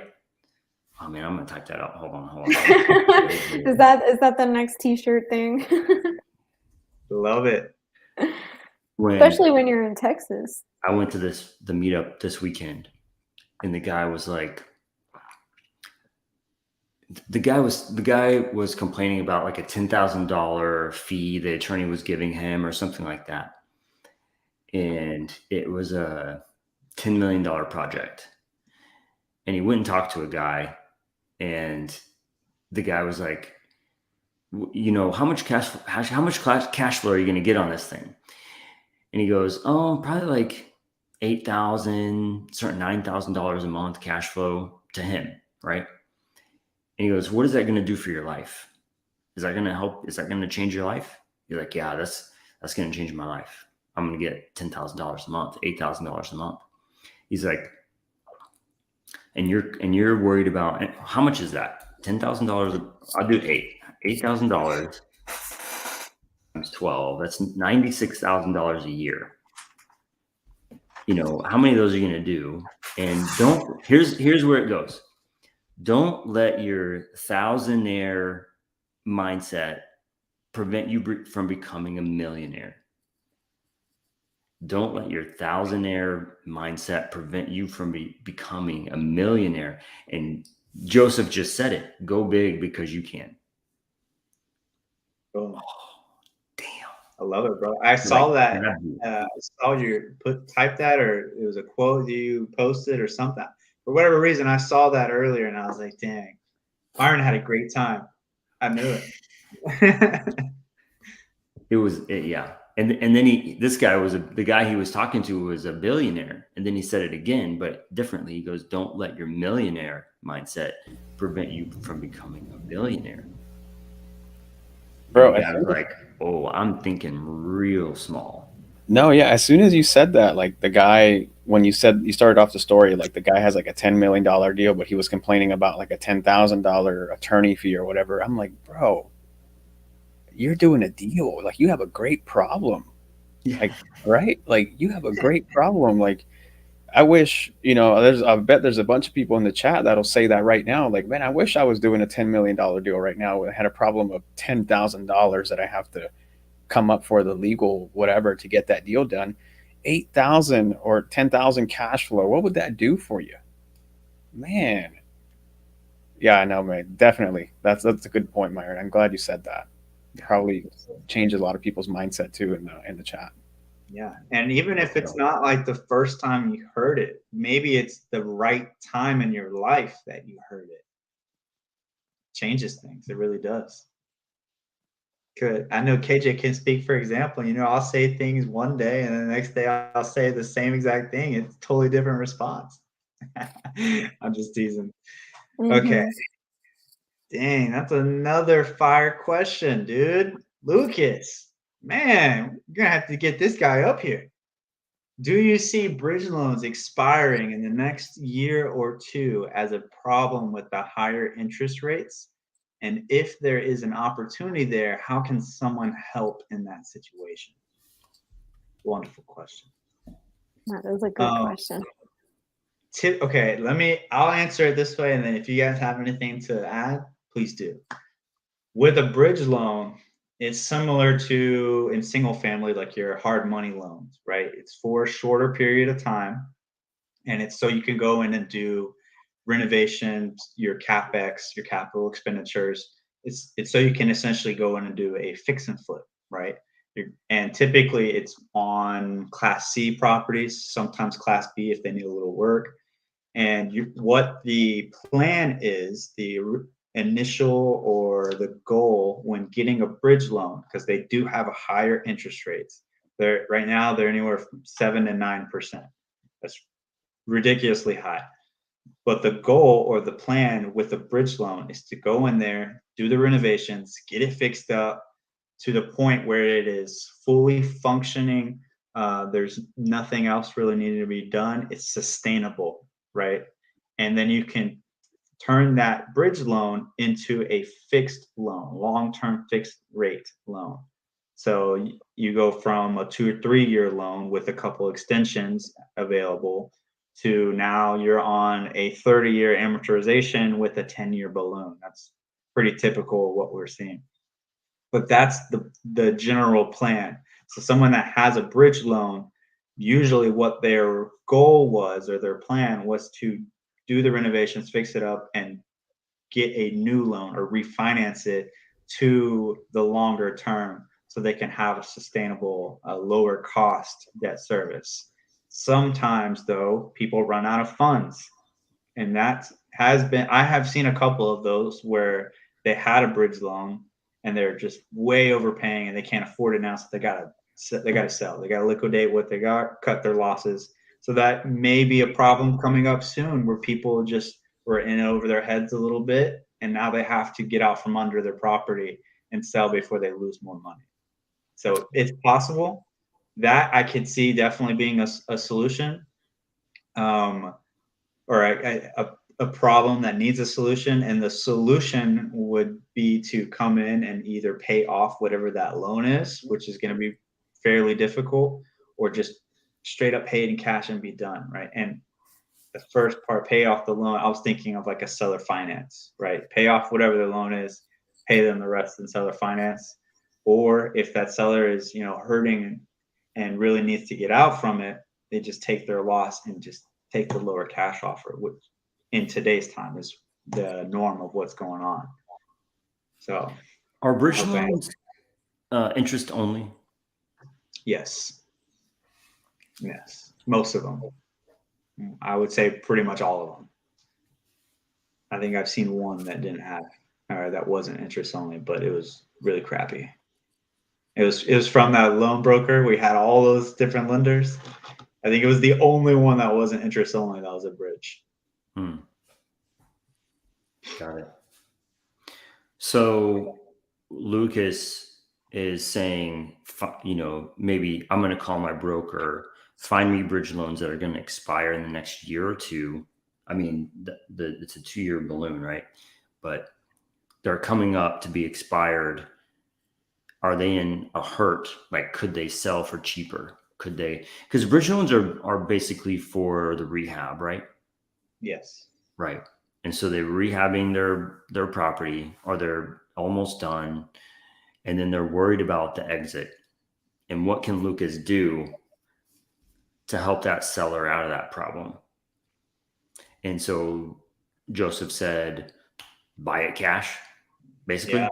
Yeah. I mean, the only really real way out of that problem is to sell it, right? Or refinance it.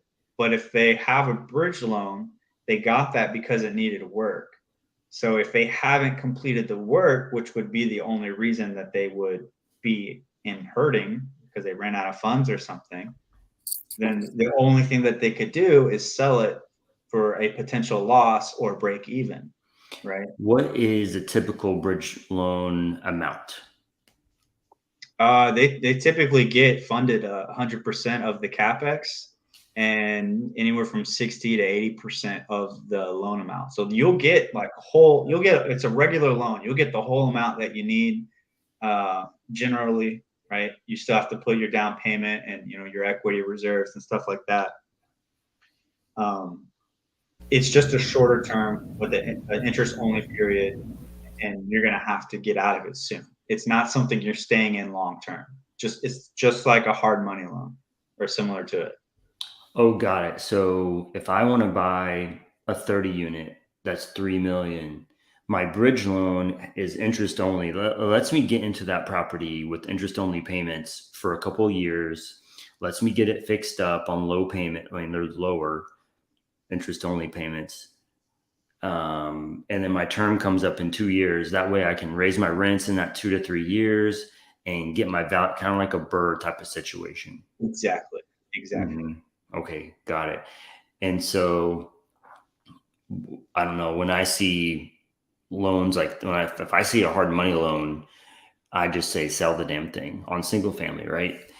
And so maybe it's that same kind of concept, like what you're saying is just in commercial, you got to get out of it if you're stuck. If you can't BRRRR it. Yeah, basically. It's either continue holding on to it. Typically, bridge loans will have an extension, usually 1 year extension. And they may give you 2 or 3 of those that you could do, but you will have to pay a fee to do the extension. So if you're close, you're almost there, but you need maybe another 6 months or so, that's a viable option. But like I said, if the problem is they're hurting because they have this specific loan and they don't have the funds or whatever, or enough to complete the project, or maybe they don't want to complete the project. Just like you said, right? It's a hard money loan. If you just got to get out of it. If you don't see a clear path in sight to get out of it down the road soon, then you might just need to cut your losses there and see what you can, or maybe bring on a potential partner and split your profit. And that's just thinking a little bit out of the box, right? Bring on someone that has some construction experience, or the team that can do it a little bit cheaper. And then instead of collecting the full profit when it's all said and done, you split your profits with them because they saved your butt from taking a L. And that's something I literally just thought of right now, just thinking out of the box, right? Could you take it a little step further and refinance that loan into a syndication? You just raise the money. Yeah, you definitely can go and refinance it, but you said refinance it into a syndication. What do you mean? Like, I'm just going to go raise the money and buy the loan out. That is interesting. Yes, sure you can. Oscar's going to answer. Yes, you can do that, Myron. Yeah, I'm sure you could just get an attorney involved. Disclaimer, right? We are not legal advice or advisors, so definitely. Oscar said you can do it. I didn't say that. Oscar said it. Just kidding. But yeah, it sounds like you can do it. I would talk to an attorney though.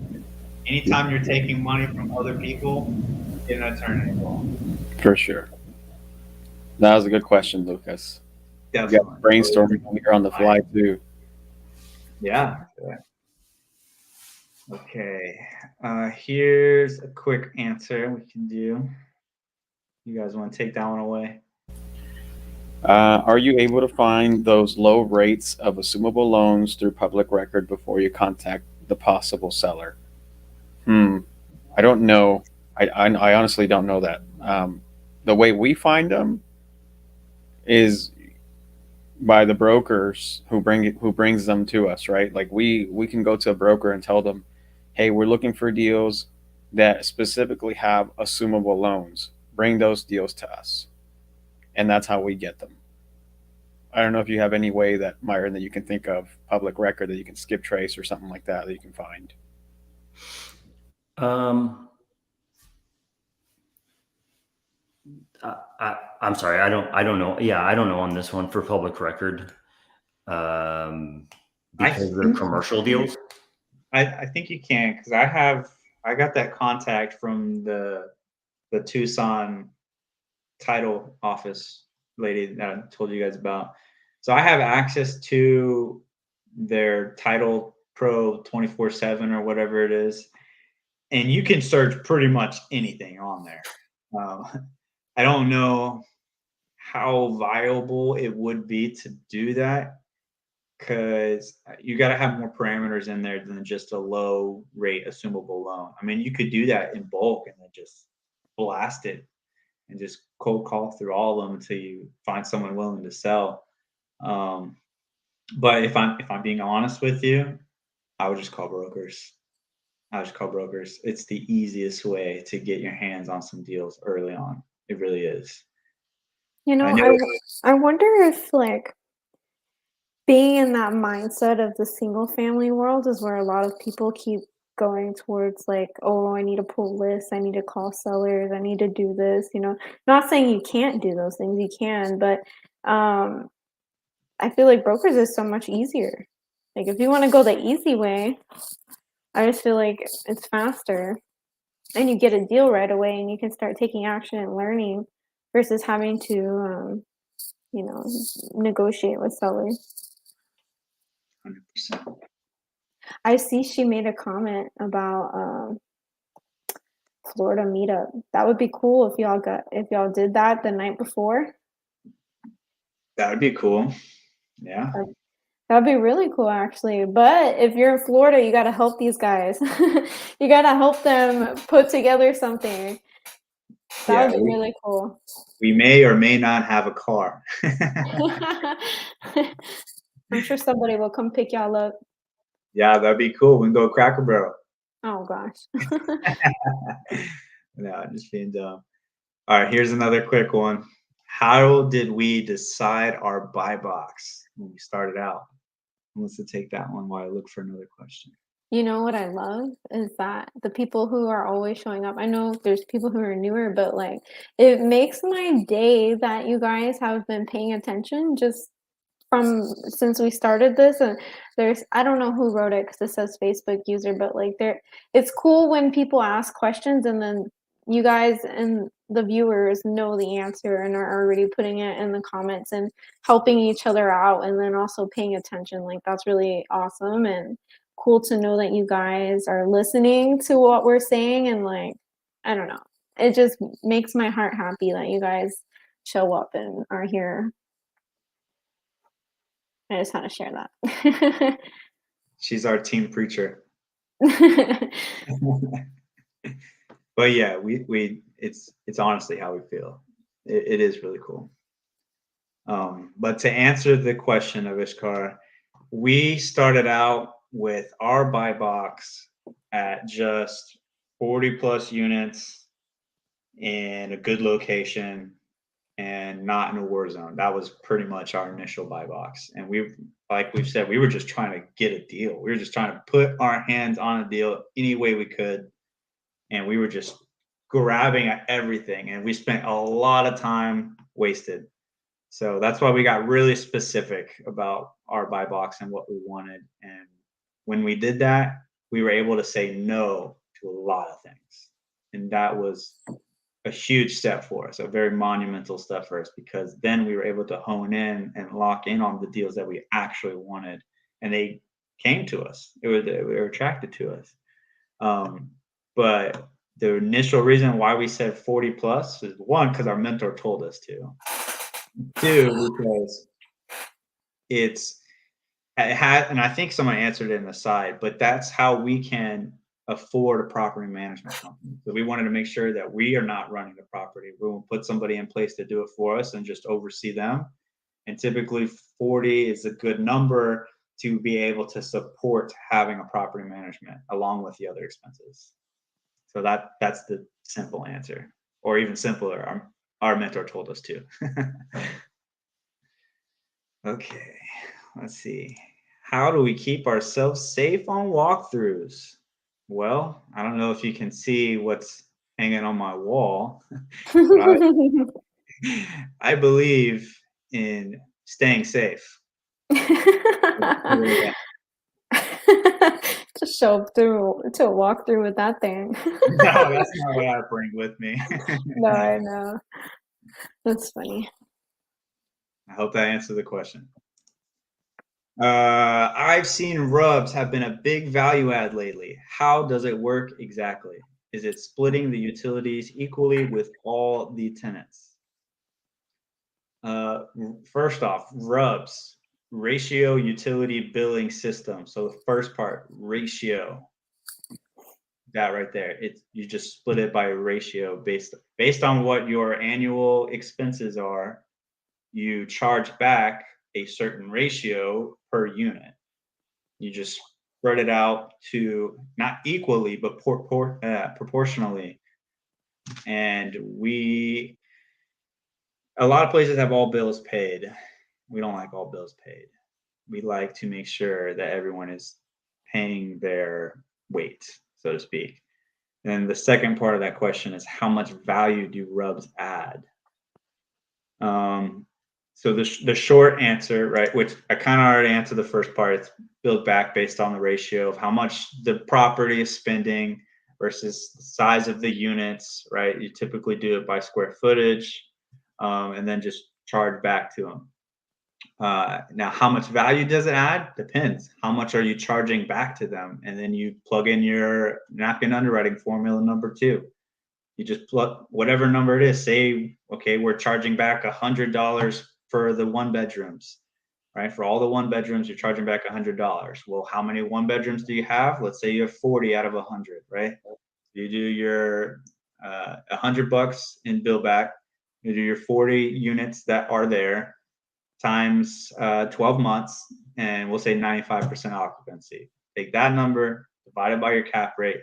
That's how much value it adds. Okay. Typical IRR and average annualized return. Anything over 14-ish% is pretty good. And we honestly just show our average annualized return. IRR gets kind of confusing. I understand it, but it's hard to explain it. So we just don't even put it on there. We have it if they ask. Most people don't ask. We just give our average annualized return, our AAR. But 14% or better is pretty good. Okay. Here's a comment from his previous question. You guys want to read that out?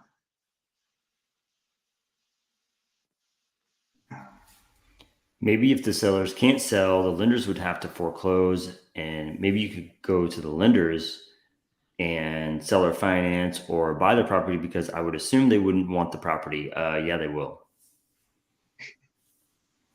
They want it. If it's performing, they want it. They'll take it. That's my opinion anyway. Yeah, and then they'll just sell it to an operator or something like that. But I don't know that things are getting that bad, Lucas, where they're foreclosing right now. I know they have, but normally they can just take a loss and get it sold. Are you all seeing, Joseph, are you seeing foreclosures? I have not. Okay. I have not seen nor heard of any mass foreclosures going on. Like when COVID happened, and yeah, we had foreclosures then, but not right now. Yeah. So it is getting close to cutoff time. So we've got a few more questions, but we're going to call it here soon. So if you have questions, get the last couple seconds on, because I see the last statement here. So you've got 1 minute to put any final questions in, and we'll answer that during this minute. Hey, Lucas is in Florida though. Bet. I know. I love it. Okay, we got Ramon. Is there a max on how many people can live in a 1-bedroom or 2-bedroom? Dang, that's a good question. A good question. So I don't know the answer to that, but I know that when we did a walkthrough one time in one of the properties in Georgia, there was a unit that was like a 2-bed unit that had like 6 or 7 people living in it, and they were restaurant workers who just kind of all had different times of shifts during the day, and you could tell when you walked in in the unit itself, there was like little single beds everywhere around the property, but nobody was home because they were all working, right? And typically what happens is they'll just go to another city to city and wherever the work is at. But I honestly, I don't know the question to that. I would assume that there is, right? Property management might have like a requirement that when you are signing your lease, X amount of people can live there, X amount of people can get a key, X amount of people can park in a certain spot. But that's what I would say is the property manager would verify who gets to live in that unit that they're leasing out. Yeah.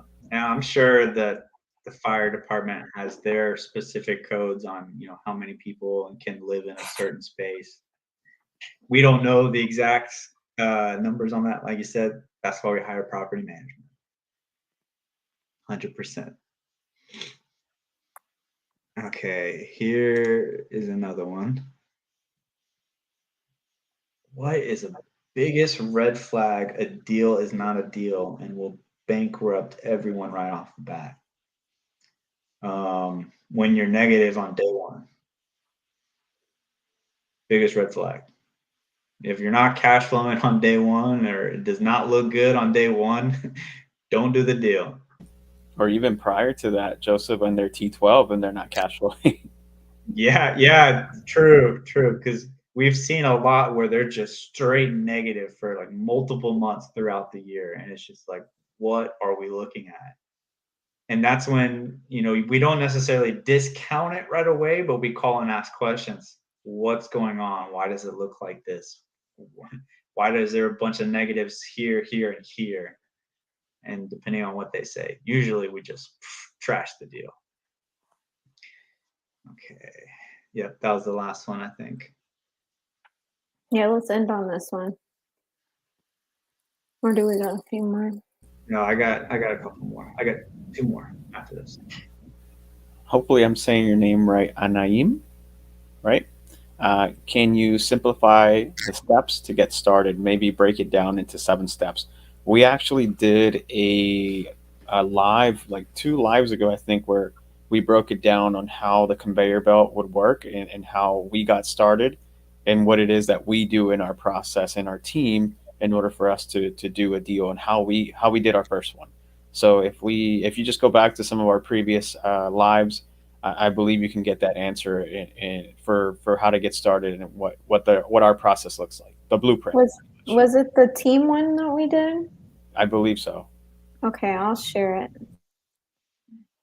Okay. And then Ramon that asked the question about how many people can live in a specific area, because he's talking about RV parks. They charge by the amount of people that live in the spot. And then on top of that, Joel's asking questions about affordable housing in Section 8. Heard you can't increase the rents as much. How do you add value in affordable housing?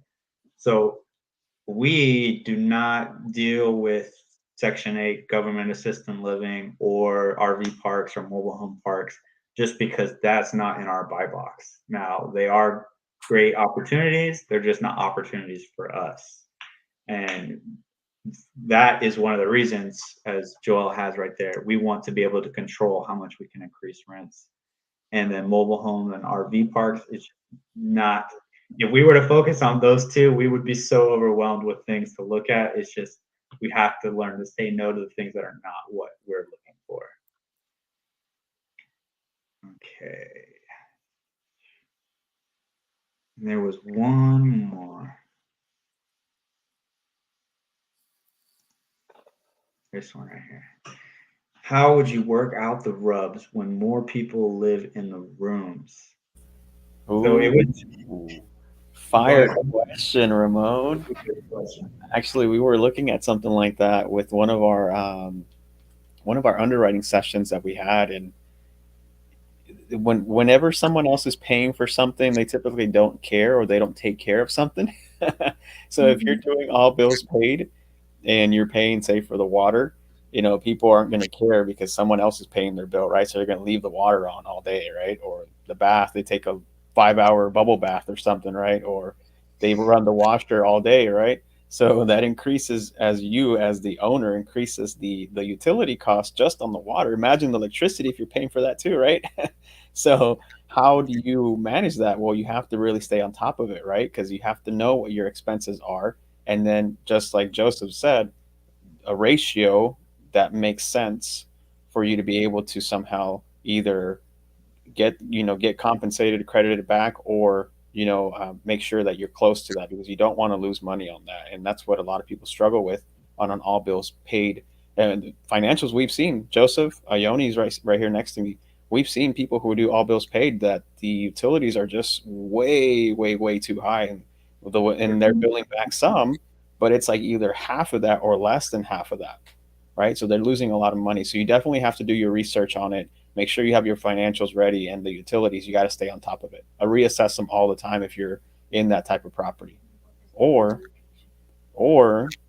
if the location in the area doesn't call for all bills paid, then start switching that over as well. Exactly. Sweet deal, guys. 2 hours, man. 2 hours. Did we bring you guys any value? We stayed up till 10 o'clock, man.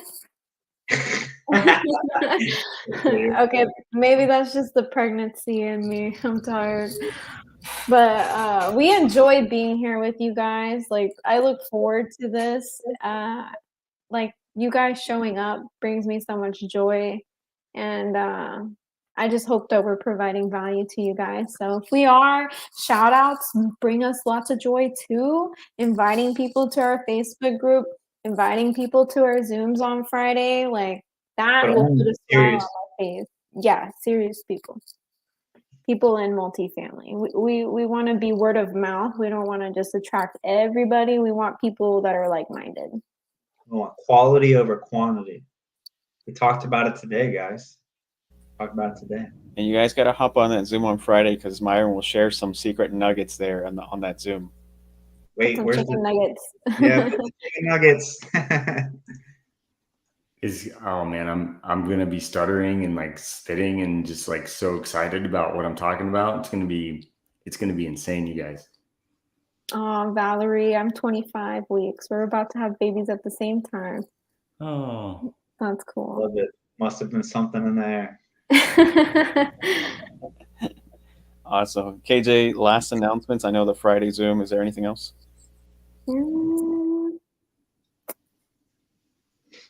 If you want to get on the Zoom, you got to sign up for the link. So Yeah. there's probably going to be less people. Go to jbmlegacy.com. And that's where you can type in your information to sign up for the link. And then it'll email you, and we're going to work this week on texting and emailing you so that way you can get updates for the link. That way it'll be nice and easy. This is the website right here, jbmlegacy.com. Nuggets. and nuggets and them hearts. I love nuggets. I love nuggets. Valerie said she's having a girl. I am too. Sorry, but I think it's cute. Okay. I didn't even see that. Up top. She said she's having a girl. Oh, okay. Awesome. Thank you guys for showing up and being here with us on a Monday night, guys. Thank you, guys. Thank you. I wish I could play my music, but then it'll get copyrighted. Oh God, we end every Monday night with the kalimba. Oh gosh, I hate that thing. Myron, you seen the kalimba? Yeah, of course. Oh, okay. You showed it to me. Nice. I'm glad I did. Awesome, guys. We appreciate you all. We love y'all. See us again on Friday. We'll be back with some more nuggets. Right, Myron? Nuggets. Let's go. Let's Chicken go. nuggets.